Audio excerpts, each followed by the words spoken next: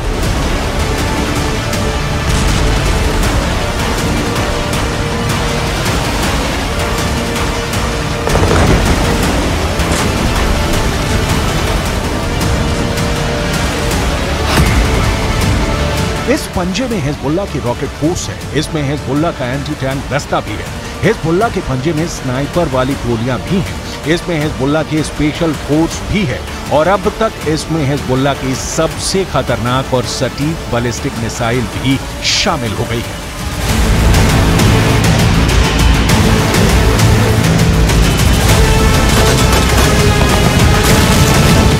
ये इशारा हिजबुल्लाह की तरफ से बार बार दिया जा रहा है कि गाजा में बहुत हुआ, अब इजरायल को सबसे बड़ी सजा देने की बारी आ गई है। हमास के बाद हिजबुल्लाह इजरायल का सबसे बड़ा दुश्मन माना जाता है और हसन नसरुल्लाह के इस बात ने ये बात 100% साफ कर दी है।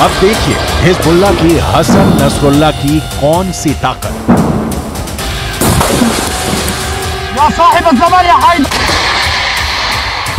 हिजबुल्लाह कैसे अटैक कर रहा है इस वीडियो में साफ दिखाया गया है।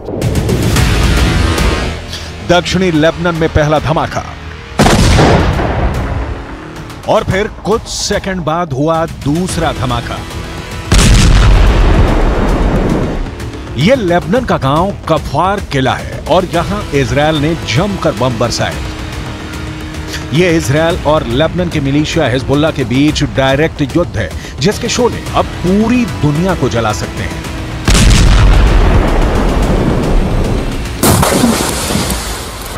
इजरायल और हिजबुल्लाह लड़ाई में हमले दोनों तरफ से हो रहे हैं, रॉकेट दोनों तरफ से दागे जा रहे हैं, तोपखाने दोनों तरफ खुले हुए हैं। लेकिन जब हिजबुल्लाह के ठिकानों पर इजरायल का बम गिरता है तो धमाका बड़ा होता है।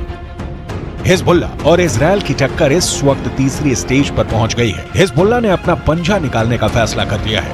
इसका मकसद है आर पार का युद्ध। यह अमेरिका के लिए बहुत फिक्र की बात है क्योंकि इस वक्त अमेरिका नहीं चाहता कि गाजा के अलावा इजरायल किसी दूसरे फ्रंट पर लड़ने के लिए मजबूर हो जाए।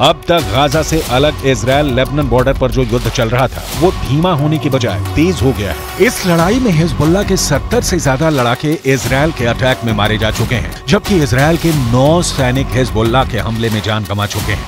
अब हिजबुल्लाह के महासचिव हसन नसरुल्लाह का नया भाषण इस युद्ध को किस लेवल पर ले जाएगा, इससे लेकर इजरायल के प्रधानमंत्री बेंजामिन नेतन्याहू से लेकर व्हाइट हाउस में बेचैनी बहुत ज्यादा है। इजरायल जवाबी हमले में अब तक हिजबुल्लाह के कई टारगेट को निशाना बना चुका है। नेतन्याहू ने कहा है कि अगर हिजबुल्लाह युद्ध लड़ने का फैसला लेता है तो ये उसकी बहुत बड़ी गलती होगी।